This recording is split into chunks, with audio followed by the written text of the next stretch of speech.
I'm Helen Norbury, and this is Becoming Unapologetically Me, the show all about authentic self-expression with expert guests from the fields of health, leadership, and mindset. This show is here to show you that you don't need to conform to the expectations that friends, family, and society have of you, and actually what we can unearth when we find the courage to become the unapologetic version of who we are. Grab a cup of coffee and get your notepad out for this week's episode. Hello and welcome back to Becoming Unapologetically Me. Today, I'm really excited to be talking to Sherry Andrew. So after being fired from a nearly 17-year career, Sherry took a leap of faith to pursue her passion for personal finance and launched her money mindset financial coaching in 2018. So I'm really excited to talk to Sherry today about everything that was wrapped up with that maybe unexpected life pivot and how it's helped you, Sherry, to find the most unapologetic version of who you are. So if we can just wind back a little bit to that moment when you were fired, what emotions were swirling around and what happened next to put you on this path now to entrepreneurship? Oh, there were so many emotions. That first few days after I got let go, it was a roller coaster of, you know what, it's a good thing, but like that took a little bit longer. First, it was just like, it had been a career I'd been at for a long time. I had a lot of personal relationships at that place of employment. I actually met my husband there and he still worked there. So that creates some challenges sometimes, but we wrap so much of who we are up in our careers. And that had me reflecting, like, what now? What does my life look like moving forward? And how could this have happened? What could I have done to prevent it? How could I better prepared myself? And then about day 2 or 3, actually day 2, it was the middle of the summer and I had friends that I worked with that were on vacation and had a pool and I went over and had some cocktails by their pool. Nice. A few too many. and then on day 3, it was like, okay, stop. What do I need to do? And one of the big stressors at that point was finances. And reflectively, I know that we weren't actually budgeting. I was tracking where our money went. And then I just took a deep dive into learning everything about money. We cut everything that we could cut to the point where if before I got fired, you asked me to cut the budget back to the bare bones, it wouldn't have been as deep as we cut it when we were facing that reality. And then that just led me to so many possibilities about, oh, wait, I thought we were doing this. I thought we were doing things right. And now I see we were really making things more complicated than they needed to be. And there was so many things we could do to make changes. Yeah. Yeah, it's so true. When you start looking, you kind of peel the layers back and you look inside and you're like, oh, that's interesting. So yeah, what an amazing experience. But when did you start to realize that this wasn't a breakdown, but really a breakthrough into allowing you to become the most unapologetic version of yourself? I had a really big aha moment when I was taking a trip to hike on the Inca Trail, which that used to be my escape. I used to have to leave the country to not get calls from work at all hours of the day. Wow. And I had this trip pre-booked. And I went on this trip. It was with the tour company, but I was a solo traveler. So then you're interacting with all of these other people and the conversations with them around their careers and what they were doing and how much they enjoyed what they did to earn an income was just mind blowing to me, because the job that I got fired from was in like a manufacturing facility in a factory, and people there didn't love their jobs. It was a means to earn income. Yeah. And then connecting with all these people that were doing something that they loved, and they were talking about being excited about getting back to their jobs. And it just really took me aback, because the world that I lived in, people worked to make money. They didn't work because they enjoyed it. And then once I got back, meeting with my career coach and having her like see that shift in me, because we'd been doing my resume, applying for similar roles, all of those things. And then she's like, what's different? And people love their jobs. People Yeah. can love what they do to make money. And then she challenged me, like, so grateful for her. She challenged me to say, like, what does that look like for you? Yeah. And I said, well, I'm really enjoying learning about personal finances and making changes with my money, but there's no career, there's no income in that. And she challenged me, and I found first financial counseling in more of like nonprofit sectors, and then financial coaching. It was just, wait a minute, this is a thing. Yeah. This is something that I can pursue. And it was scary, but so grateful that life forced me down that path. Drew you down that path somewhat. But yeah, I think it's really interesting, isn't it? Those stories that we put in our way around whether, you're allowed to enjoy your job for starters, or that you can make money doing something that you enjoy. And when you remove those, how many more opportunities it opens up for you.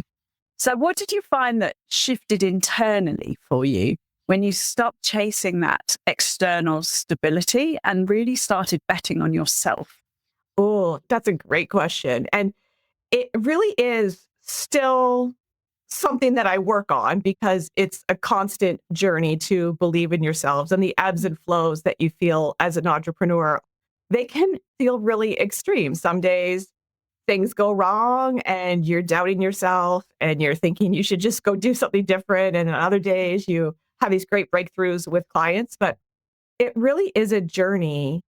And as I've worked through it, showing up and becoming more of myself and what I put out to the world has felt like a genuine unlock. And when I first started my business, I didn't have any other friends that were entrepreneurs. I had a close circle of long-term friends, and we all had traditional jobs. And as my network grew and I added more entrepreneurial women into my circle, it really helped me to understand, oh, I don't have to be quote unquote professional. I don't have to show up a certain way.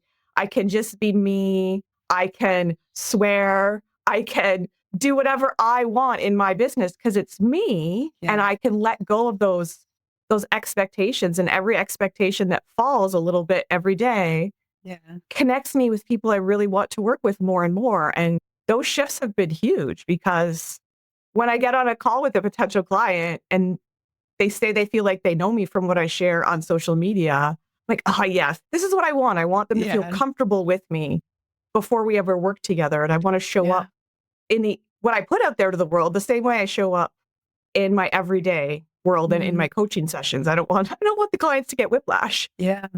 And I read something a little while ago now, but how people generally are more comfortable to share intimate things about their health and any diagnoses they may have had around their health, which are quite sensitive.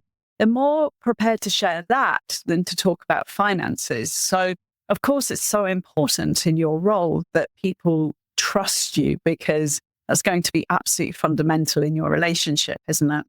Yeah, exactly. And there's so many financial professionals out there who my clients have connected with in the past, and those conversations weren't handled in the best way for the client, and it built shame around their money, and they didn't feel comfortable asking questions, and that put them off reaching out to maybe myself or other financial professionals, because they thought, well, this is what working with somebody is like when it comes to our finances. Yeah, for sure. I get that.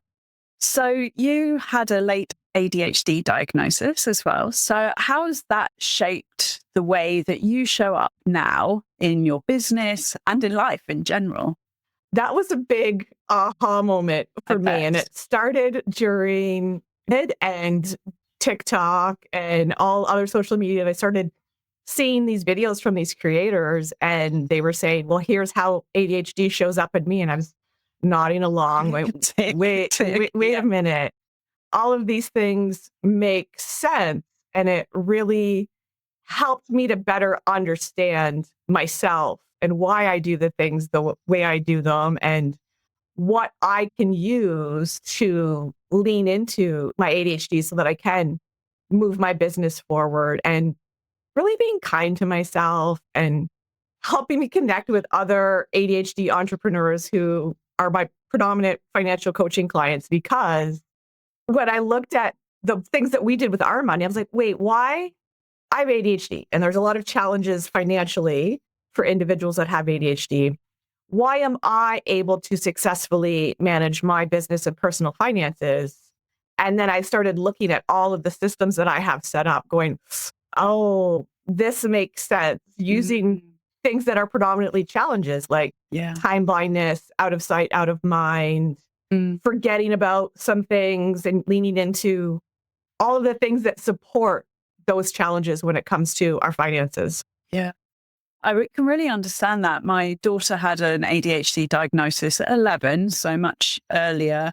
But seeing that sort of need for the dopamine hit, then having, worked with people as adults and seeing that they kind of go on these spending splurges just to get that dopamine hit, it's a really interesting cocktail to bring together to talk to people around how you manage an ADHD brain and manage your finances as well, and that those two things don't need to be mutually exclusive. So such an important place to work in, so that really empowers people to make good decisions, or the decisions that support what their goals are in their finances. So what inspired you then to create the Money Mindset financial coaching business? And how did you find the courage to really claim that space?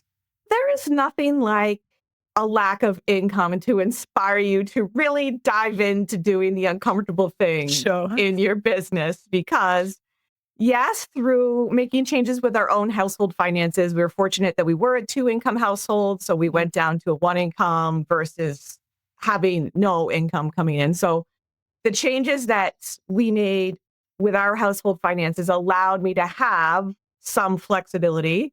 Well, not comfortable, because we're able to live on 1 income, but it is bare bones. And that was really motivating to figure out, okay, here's what's next.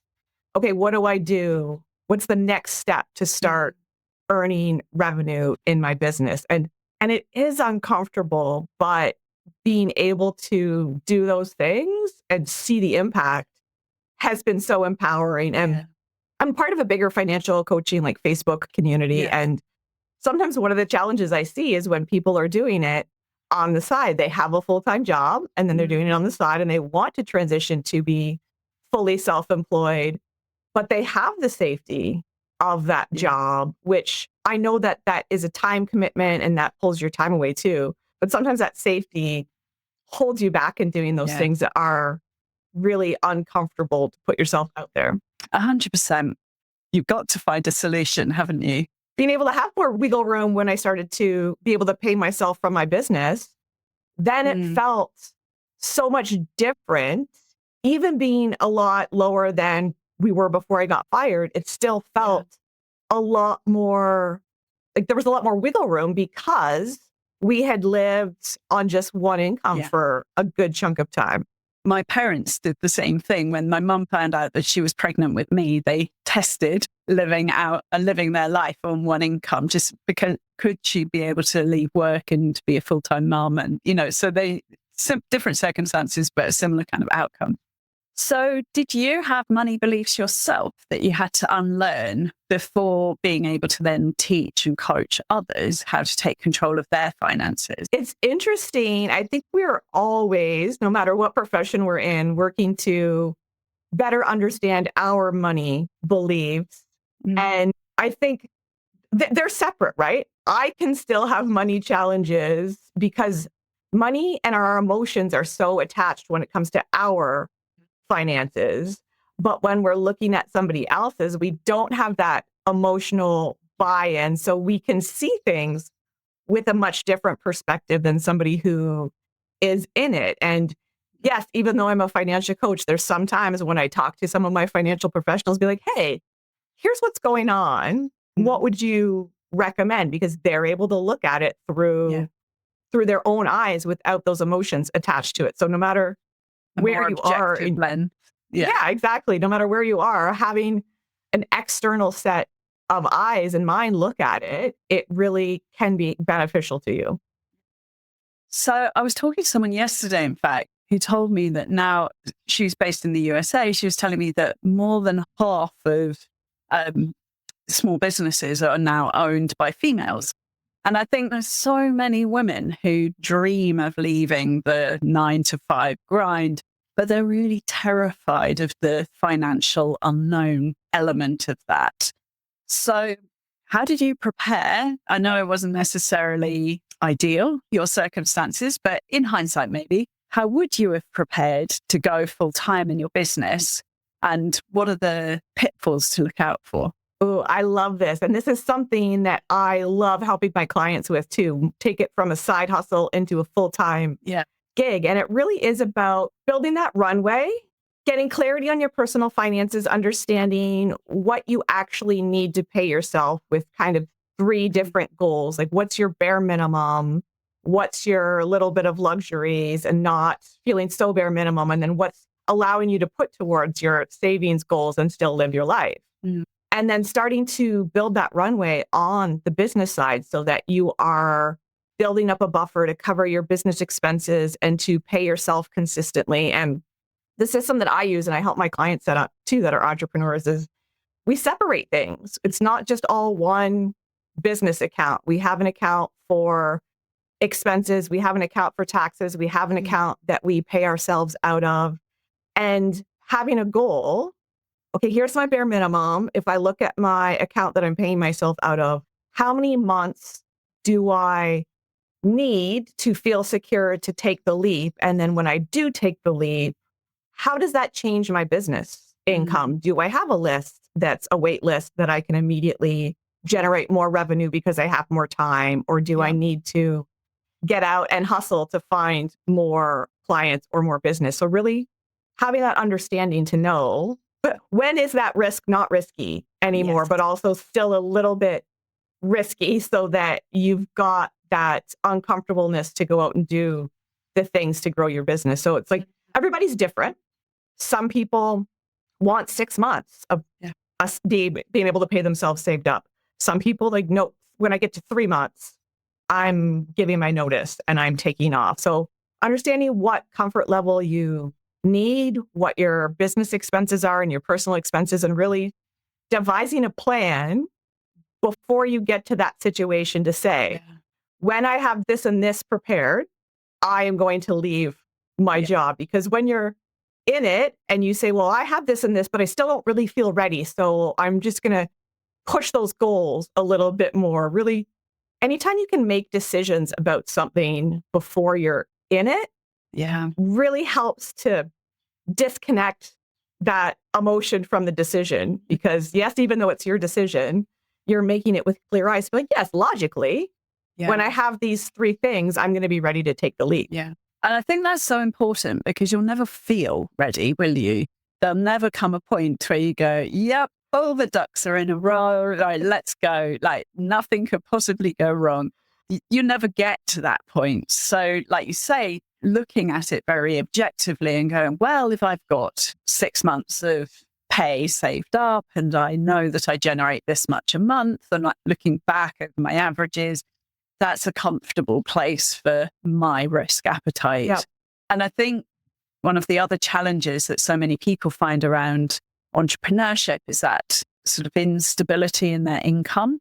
But actually what you've just shared there can help you just to level it out, doesn't it? So you know that you can still pay your mortgage, put food on the table, do the things that you need to do. You can do all of that each month, even if it's an up month or a down month, you just do the line across the middle. So maybe that helps to de-risk it as well for people.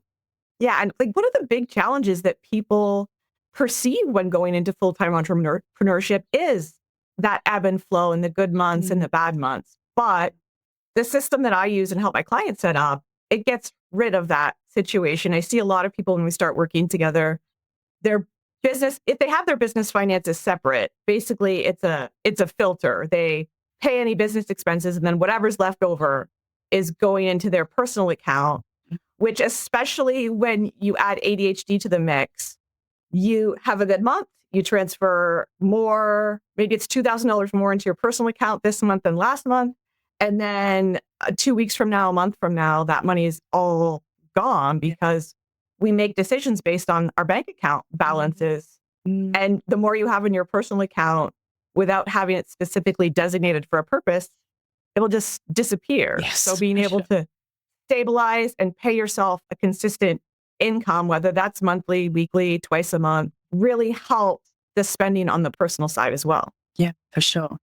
So linked to that, I guess, what are some of the money habits or systems that have made the biggest difference for you?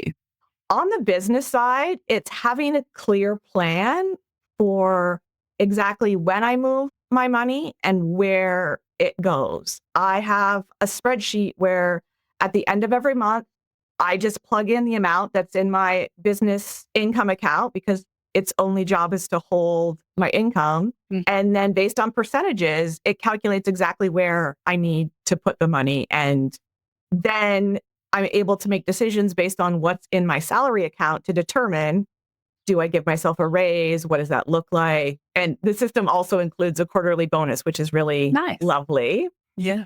And then really on the personal side, it's automation and separation with a purpose. It doesn't work for everybody, but my brain really aligns with a separate account for each individual purpose as far as shorter term savings goals. So car repair, home maintenance, travel, gifting, and putting a little bit of money in them every payday so that they build up and the money is there when we need it.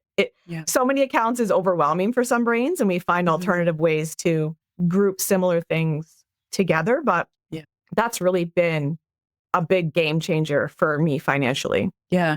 And like you say, with the business thing as well, just not seeing this pot of money just sitting there without a job and thinking, oh, I'll go clothes shopping. What course can I invest in now? But knowing that money has a job, even if it's not this week, this month, at some point it has a job. And so you can't just take away from the car repairs because you're going to be in trouble down the line.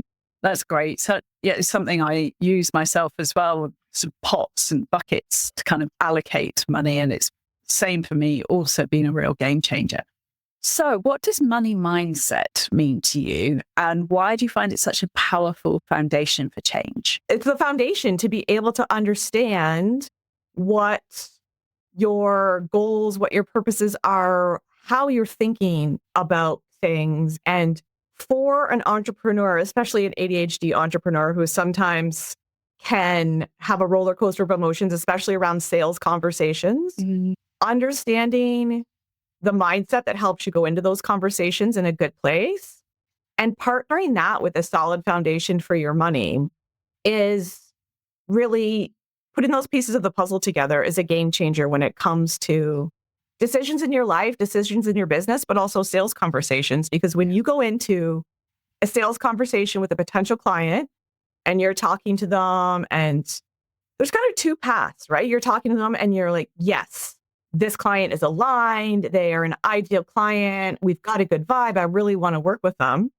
If you don't have that financial foundation that creates that mindset of security and safety, then you're going to maybe push too hard, come off as a little like desperate. Oh, I'll give you a discount. Oh, I'll work outside of the hours I want to work. You'll bend, sometimes to the point of breaking. Or when you look at a sales conversation that you're not getting the vibe, you're like, ooh, getting a little bit of ick from this person. I don't think I'll enjoy working with them. When you don't have that stability and you're in that scarcity mindset, it can still, you're putting out that offer. You still could be bending outside of what you want to do. And then you could end up with that client coming into your business. And then every time you're meeting with them, you're sending them something or you have a deliverable for them, it's just like, oh, just that feels heavy. Yeah. We have enough challenges getting things done that don't spark joy. And when you partner that with a client that doesn't spark joy, it just has so much dread to it. And when you know you're in a good spot, it shifts that mindset into abundance. You're like, yeah, I'd love to work with this client, but like, I'll put the offer out there, but I'm not going to push them because that sometimes feels a little slimy too.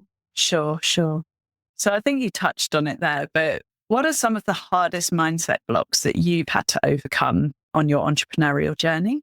Rejection sensitivity dysphoria, the I'm not enough, the I did something wrong.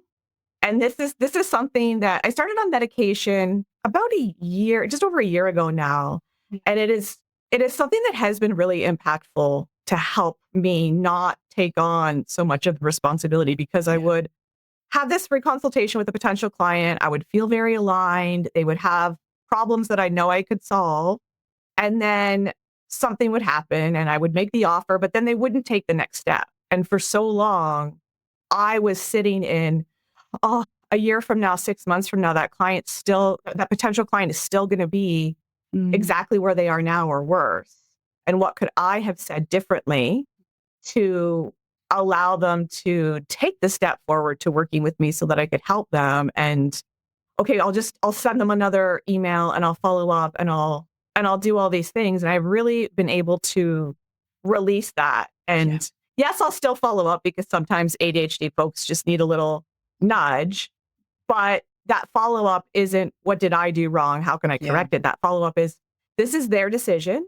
Yeah. And no matter what I do, it might be a no, but I'm not going to take that myself, because I have had clients in that situation where we met and 6 months, a year later, they came back and said, I'm ready now. Yeah. And openly said, ooh, I wish I had have done this when we talked before, because I've created more challenges for myself. I've added debt. I've added more financial stress. Yeah. But sometimes it's not the right time for whatever reason.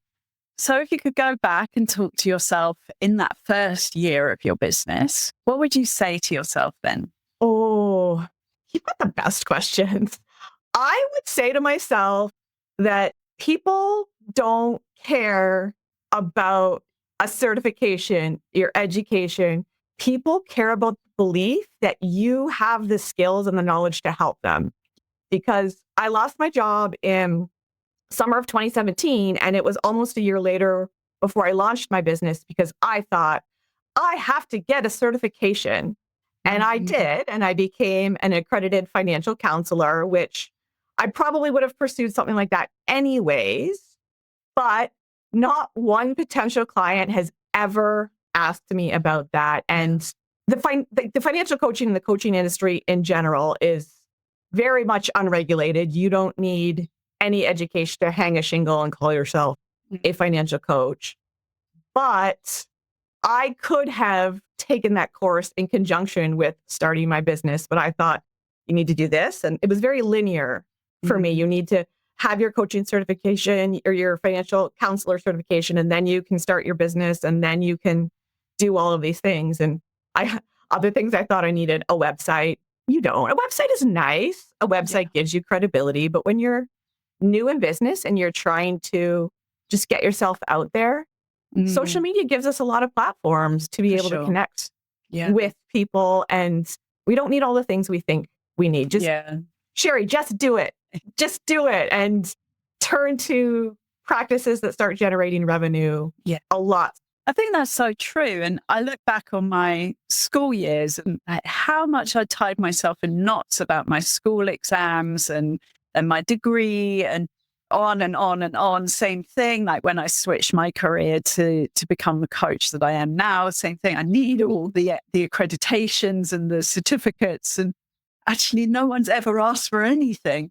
They just want to know that like my heart is poured into it and that I know what I'm talking about. I can get the results that I say I can. And when they see that, they're like, right, then it's a mix. It's a kind of compatibility mix, and it works or it doesn't work. And so it's so true. We get so hung up on all these tick boxes that we feel that we have to do. And like you say, just getting out and learning through doing is so valuable. Yeah, exactly. So what's one piece of advice or insight about money that you wish more women really understood?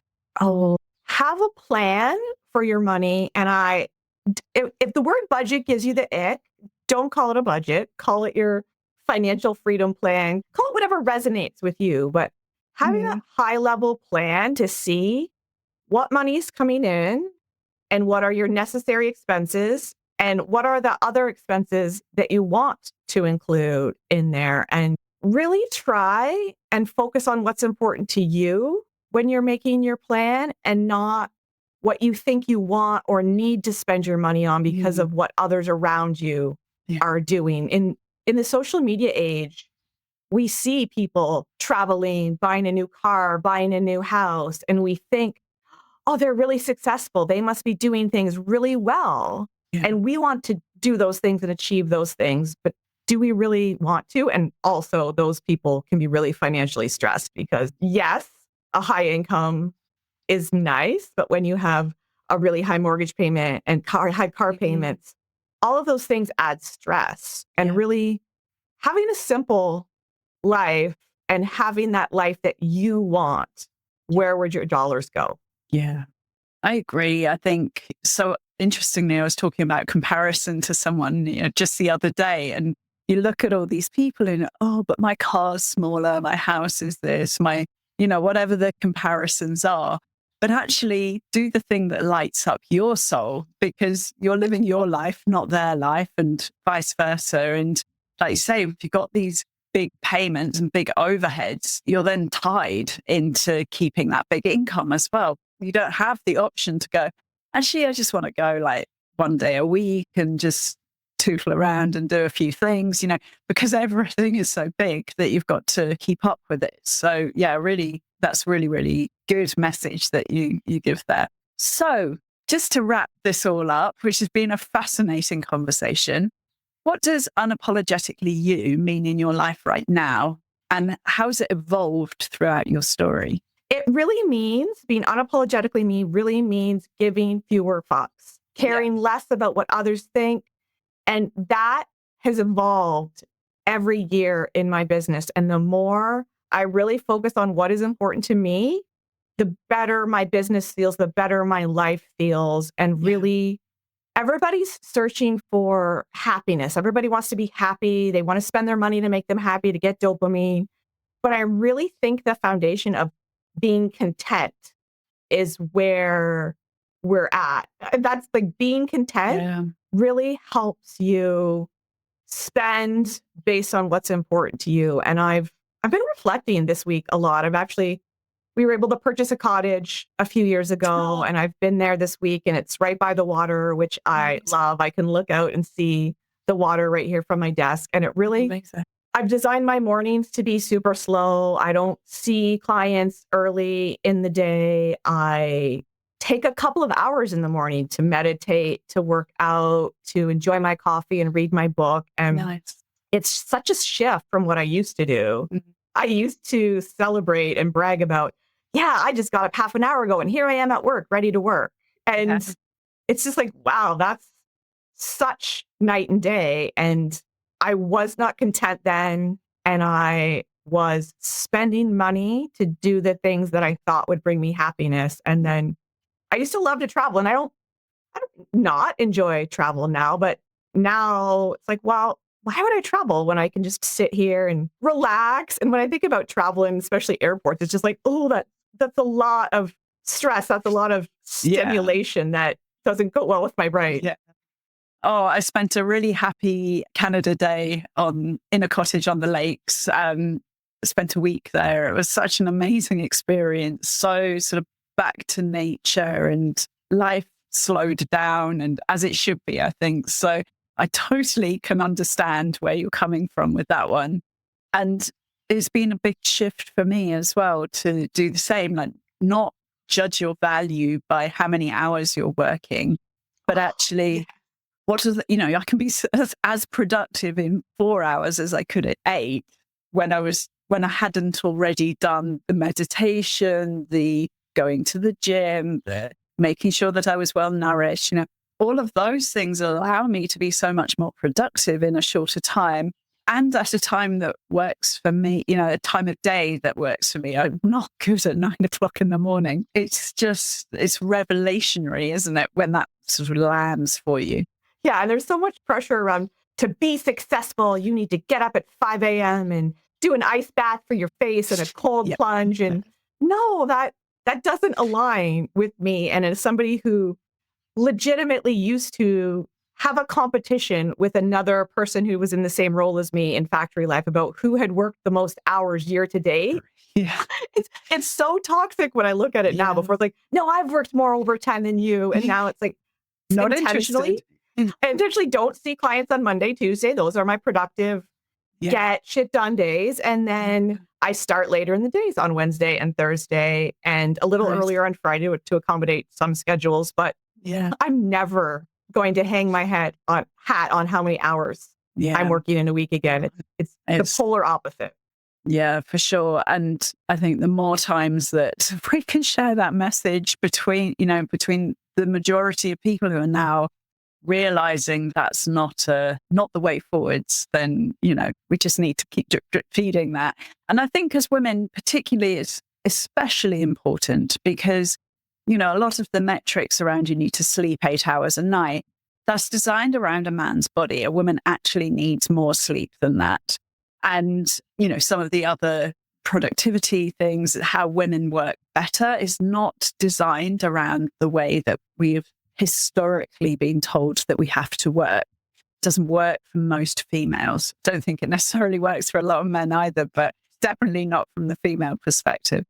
Yeah, exactly. And the 40-hour work week was designed around a 2-adult household where one of them worked and one of them was a homemaker and took care of the house. And if there were children, took care of the children. We don't live in that world anymore.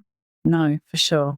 Sherry, I've absolutely loved this conversation. It's been really, really fascinating to get your perspective on all things money and mindset and the ADHD perspective as well. And thank you so much for sharing your thoughts and your ideas and your time with us today.